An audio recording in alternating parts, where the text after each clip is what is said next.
자, MRS 기본의 두 번째 내용은 자기장 속에서 핵의 특성이라는 내용을 가지고 오늘 같이 말씀드리도록 하겠습니다. 자, 첫 번째 시간에서 말씀드렸던 핵의 자기적 특성에 대한 내용을 간단하게 리뷰를 해보면 결국엔 각 운동량 P는 스핀 양자수 I에 이제 의존한다는 내용이 이제 가장 중요한 내용이 되겠습니다. 뭐 다들 아시겠지만 스핀이라는 개념 자체는 고전 물리에는 없는 개념으로 당연히 양자역학적 설명이 필요한 개념이 되겠습니다. 그래서 오늘 계속해서 말씀드릴 내용도 양자역학적 설명의 베이스에 대한 내용이라고 생각하시면 되겠습니다. 자, 본격적인 내용을 말씀드리기 전에 어떻게 보면 이런 양자역학의 중요한 시발점이 되는 사진 하나만 보고 가도록 하겠습니다. 뭐 이미 많이 보셨던 사진일 수도 있는데 1927년 제5차 솔베이 회의에 벨기에 브뤼셀에서 열렸을 때 이제 찍은 기념사진입니다. 우리가 익숙한 인물들이 너무 많이 있죠. 뭐 아인슈타인도 있고, 그리고 이제 지난 시간에 말씀드렸던 닐스 보어도 있고, 그리고 이제 여자 중에 제일 유일한 이제 홍일점으로 키리 부인도 자리를 하고 있습니다. 그리고 키리 부인 옆에는 이 솔베이 회의의 자장을 맡았던 로렌츠도 보이고 있습니다. 자, 이 솔베이 회의가 아무래도 양자역학적에서 중요한 이유는 뭐 이미 너무 많은 그런 TV 프로그램이나 다양한 책들이나 뭐 강의에서도 많이 활용이 되고 있기 때문에 뭐 대부분 많이 아시는 내용이겠지만 아무래도 아인슈타인과 닐스 보어의 논쟁으로 되게 유명한 그런 대표적인 회의라고 하겠습니다. 너무나 위대한 과학자이자 뛰어난 물리학자인 이 두 명이 결국엔 양자역학에 대한 그런 개념에 대해서 서로 양보할 수 없는 토론이 벌어진 것인데 아무래도 이제 아인슈타인 입장에서는 이제 어떤 원인 없는 결과는 없다는, 즉 어떤 결과도 추론할 수 있다는 내용의 원인이 있어야지 때문에 그런 부분에 대해서 양자역학에 대한 내용을 용납을 할 수 없었던 부분이 있었고, 반대로 닐스 보어는 우리가 모르는, 즉 당연히 일어나는 자연 현상일 뿐인 거다라는 내용으로 많은 대립을 하게 되었고, 결국에는 현 시점에서는 닐스 보어가 뭐 승자로 알려져 있다곤 하지만 두 명의 그런 논쟁은 실제로 뭐 TV 프로그램이나 이런 데서 알려진 것과는 다르게 굉장히 온화하고 부드러운 분위기 속에서 진행이 되었다고 합니다. 뭐 언성이 높거나 그러지 않았고, 결국엔 이 두 명의 그런 수많은 연구와 이런 토론에 의해서 더욱더 이런 양자역학이 발전되지 않았나 싶습니다. 자, 그럼 오늘 말씀드릴 내용은 결국엔 앞서 말씀드렸던 각 운동량이 스핀 양자수에 의존한다는 그런 내용과 더불어 스핀 양자수가 결국에는 I 플러스 1의 불연속적인 양자 상태를 가진다는 개념이 되겠습니다. 즉 MR에서 가장 대표적으로 활용되는 하이드로겐의 프로톤을 본다면 양자수가 2분의 1인 경우에는 즉 두 개의 에너지 상태가 존재한다는 내용이 되겠습니다. 그러면 다시 좀 자세히 살펴볼게요. 자, 먼저 몇 가지 개념을 다시 한번 리뷰해 볼 건데, 먼저 주양자수, 궤도양자수, 자기양자수에 대해서 한번 리뷰를 하겠습니다. 말 그대로 학생 때 배우셨겠지만 주양자수는 말 그대로 원자 번호에 따라서 전자 에너지 극에 따라 정해지는 정상 상태의 궤도를 정수로 표기한 것이 되겠고, 궤도 양자수는 여러 형태의 궤도를 표시한 궤도 양자수가 되겠고, 자기 양자수는 궤도 양자수의 즉 3차원적인 벡터의 방향을 표시하여서 방향을 다르게 한 양자수가 되겠습니다. 자, 그렇다면 이제 고전학적 물리에서는 이 부분을 어떻게 설명하고 있는지 한번 같이 살펴보겠습니다.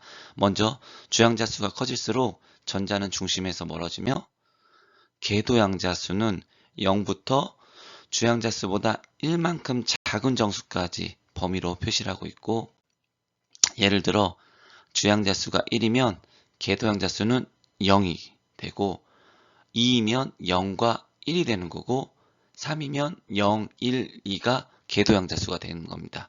이걸 3차원적으로 표현하여 궤도 각 운동량 지축 방향 성분의 크기를 넣을 수 있는데, 그것이 자기양자수라고 말씀드렸고, 이때 자기양자수는 궤도양자수가 0과 1이면 0은 0으로 대응을 하고, 1은 말 그대로 이제 벡터의 개념, 이제 3차원적인 개념이기 때문에 1은 마이너스 1, 1, 그리고 0으로 표시를 할 수 있겠습니다.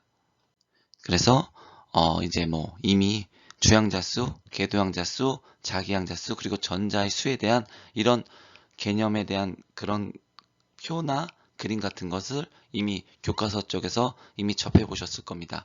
즉 여기까지가 고전학적인, 즉 고전학적인 전자의 개념을 설명하는 내용이 되겠습니다. 자, 이때 이제 등장하는 인물이 있죠. 바로 파울리가 되겠습니다. 파울리는 자기양자수는 앞에서 보셨겠지만 항상 홀수가 됩니다. 왜냐면 이제 0의 개념이 들어가 있기 때문에 벡터의 개념상 그렇다면 전자 궤도주기 2, 8, 18, 32 같은 짝수의 개념은 도저히 설명이 해석이 되지 않는 문제가 생기게 됩니다. 그래서 파울리는 자기 양자수를 짝수로 만들어주는 새로운 양자수가 필요하다는 개념이 필요하다는 것을 도입을 하게 되었고, 그 개념에 대한 설명이 바로 파울리의 베타 원리가 되겠습니다. 파울리 베타 원리의 내용을 뭐 간단하게 말씀드리면 결국엔 새로운 양자수는 한 궤도의 쌍으로 존재한다는 내용이 가장 중요한 내용이 되겠습니다.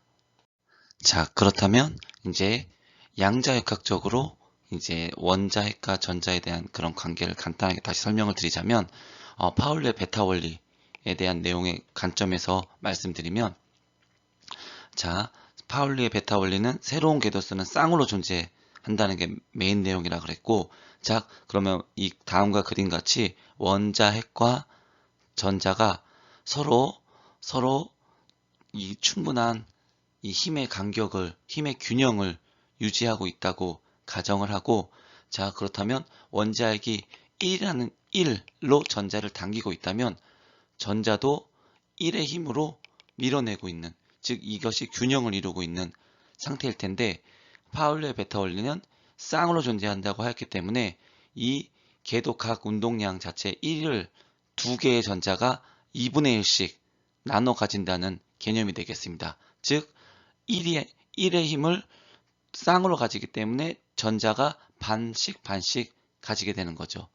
자, 그렇다면 여기서 한 가지 더 의문이 들죠. 그러면 쌍이 아니고 전자가 하나가 있는 경우라면 어떻게 해야 되냐?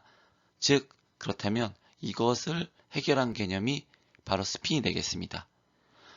물론 이제 파울리 자체가 스핀이라는 용어를 언급한 건 아니고, 결국엔 이 개념에 대한 설명을 하다 보니 결국엔 그 내용이 스핀의 개념과 같은 개념이 된 건데, 즉 전자 자체가 하는 가운동량 자체가 이 스핀 가운동량으로 정의를 하게 되면 이미 1의 힘 중에 절반의 2분의 1의 운동량을 갖고 있기 때문에 궤도 각 운동량과 합을 더하면 1이 되기 때문에, 즉 전자가 하나여도 이 문제식은 해결이 되는 겁니다. 자, 그렇다면 여기까지도 들으면 이제 더욱더 말이 안 되는 내용이 나오게 되죠. 아니, 앞에서 두 개의 전자가 반씩 나눠 가진다면서, 즉 전자가 두 개 있을 때는 그럼 이미 가운동량, 스핀 가운동량의 2분의 1을 가지고 있고, 궤도 가운동량을 2분의 1을 가지고 있기 때문에, 즉 전자가 두 개라면 결국에는 전자가, 즉 미는 힘은 2가 되는 것이 맞겠죠? 맞습니다. 하지만 여기서 한 가지 더, 즉 스핀 방향을, 즉 플러스 마이너스에 대한 개념이 이때 등장, 즉 스핀의 개념이 등장을 하는 겁니다. 즉 돌지 않지만 도는 것 같은 효과를 준다 해서 스핀에 대한 개념이 이때 등장을 하게 되는 겁니다. 즉 플러스 마이너스가 서로 상쇄를 해주면서 즉 운동량은 1이 되는, 전자가 가진 운동량은 1이 되는 것이 현재 양자역학적인 그런 개념의 스핀에 대한 그런 개념을 설명하는 간단한 개념이 되겠습니다. 자, 그렇다면 이제 앞에서 보셨던 내용이 곧 오늘의 제일 중요한 하이라이트 내용이 되겠습니다. 즉 스핀 양자수가 i인 핵은 결국엔 이 i 플러스 1의 불연속적인 양자 상태, 정상 상태를 가진다. 즉 에너지를 잃지 않는 상태를 가진다.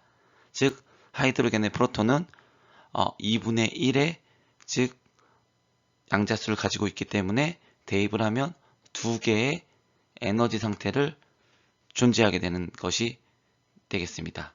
즉 이 스핀에 대한 개념은 양자역학적인 개념으로 받아들이셔야 됩니다. 그래야지만이 어느 정도 이해를 할 수 있는 거고, 즉 앞에서 말씀드렸듯이 첫 번째 시간에 말씀드렸듯이 저희 방사선사가 보는 MRS의 개념이기 때문에 이 실제적인 이거를 풀어나가는 정상 상태를 풀어나가는 수많은 수식과 공식은 저도 모르고 대다수의 선배님이나 후배님들도 모를 거라 생각합니다. 물론 아시는 선배님도 있겠지만 저는 그런 개념들까지는 저희 방사선사가 알 필요는 없고, 이러한 큰 개념들, 즉 우리가 결국에는 이 개념을 알아야 그 다음 레저넌스 공명 현상으로 넘어갈 수 있기 때문에 큰 개념을 챙기는 방향식으로 보시면 훨씬 도움이 되지 않을까 생각이 됩니다. 자, 그러면 여기까지 보시고 다음 시간엔 이제 말 그대로 G만 이펙트부터 말씀을 드리도록 하겠습니다. 자, 지금은 MRS의 기본에 대한 내용을 얘기하고 있습니다. 자, 조금 재미없어도 조금 더 집중을 해주세요.